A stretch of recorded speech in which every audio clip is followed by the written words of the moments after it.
Mesdames, Messieurs, bonjour et bienvenue à ce tour de l'actualité nationale sur votre portail préféré Abidjan.net.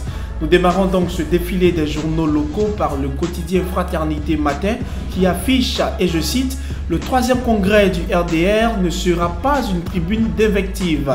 Ces propos du ministre Adama Kone aux militants d'Odiéné s'inscrivent dans le cadre de la préparation du 3e congrès du RDR, comme le titre « Le Patriote » adore toujours le brave Tché.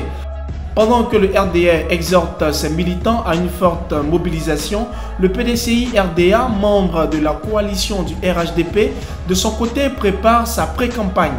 Le Nouveau Réveil nous apprend que Jean-Louis Billon, porte-parole du parti, affirme au cours d'un discours aux militants d'ISIA, et je cite, « Nous nous préparons pour diriger le pays ».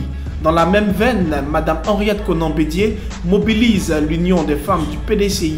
Soyez prêtes pour toutes les élections à venir, a-t-elle dit. La fin est proche, j'ai parlé avec lui, nous relate le quotidien L'Inter. Ses propos sont de la fille de l'ex-président ivoirien Laurent Gbagbo. Le procès de Laurent Gbagbo et Charles Blé Goudé se poursuit à la Cour pénale internationale autour duquel Soir Info révèle qu'il y existe une grosse polémique avant sa reprise ce 28 août 2017. L'éléphant déchaîné affiche « Affaire, trop est trop ».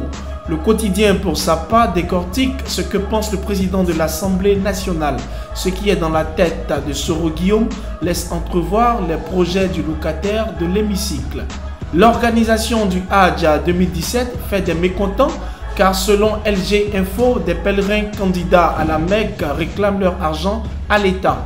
Estimés à quelques 250 candidats venus de plusieurs localités du pays, les pèlerins ont indiqué avoir déboursé entre 3 et 5 millions de francs CFA par personne auprès de l'agence en charge des voyages pour participer au pèlerinage. Nous terminons ce numéro avec une note triste. L'ancien ministre Dagobert Banzio est décédé en France dans la nuit du 26 au 27 août dernier. Le président du conseil régional du Cavali a tiré sa révérence des suites d'une longue maladie après qu'il a célébré ses 60 ans le 21 juin 2017.